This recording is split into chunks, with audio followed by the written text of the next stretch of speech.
you guys, what is going on? And welcome back to Black Entertainment. Thanks once again, you guys, for all tuning into yet another Call of Duty video. Not only any Call of Duty video, but a Call of Duty World at War video where we talk about Call of Duty World at War. I'm so happy for this video. You guys all know by now, World at War is my favorite Call of Duty of all time, but if you did miss my previous video where we talked about bringing back Call of Duty 4 to the next-gen consoles, definitely be sure to check that out before you watch this video or right after. That way you can go and compare the two and think about which one you would rather Call of Duty to bring back to the next gen. There will be a link in the top description for that, along with another link that is a straw poll where you guys can vote. You guys can head over there, vote on that website for which Call of Duty you would like to bring back from Call of Duty 4 all the way up until Black Ops 2. It's definitely awesome to see your guys' feedback. And right now, the race is really tight. So if you want to get your vote in, definitely head over there and clock your vote in. But World at War, I mean, this was my favorite Call of Duty of all time.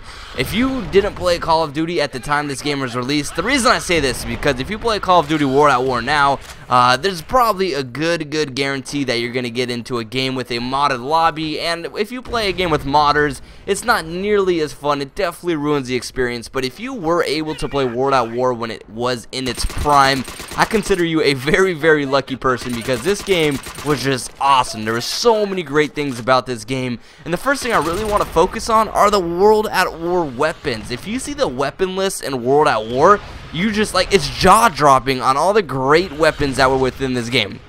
To start things off, it's not a weapon that was overused, but a weapon that I really liked within the game, and something that was really cool to see at the time, and that was the Mosin Nagant with the no scope attachment. You could run around with a Mosin sniper rifle and take off the scope. This was so awesome back in the day.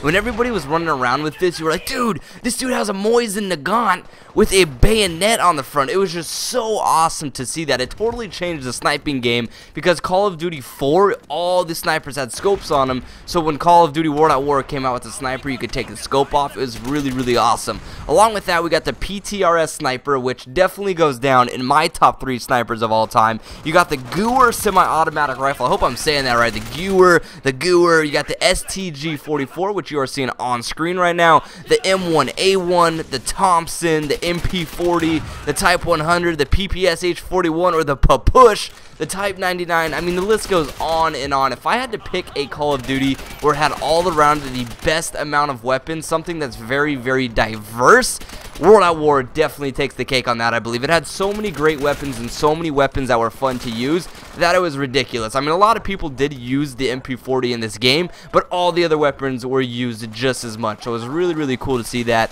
Also, World at War had great maps: Upheaval, Dome, Asylum, Castle, Hangar, Cliffside, Airfield. So many great maps, just like Call of Duty 4, and only a couple bad maps. Maybe CeeLo, that was a really large map, especially if you went there on Team Deathmatch.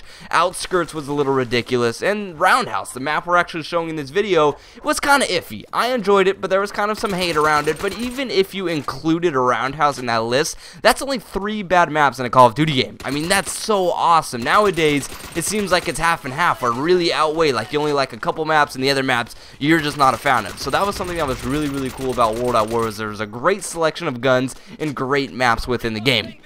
Also, moving on, some bad things about the game. I mean, you can't just talk about World at War and say everything was just super awesome. You did have Juggernaut within World at War, but this was also something that was in Call of Duty 4, and there was stopping power to counteract that. But still, Juggernaut was definitely a problem, especially the people who ran around with Juggernaut and the MP40. It was pretty freaking ridiculous. Also, the Bouncing Betty, I loved it. I think it was a great piece of equipment to use for defense, but they were very hard to see. If you guys remember the Bouncing Betties, they're almost impossible to see, especially if they were hidden behind a dead body, in a dead body, around a tight corner. Those things were just absolutely lethal.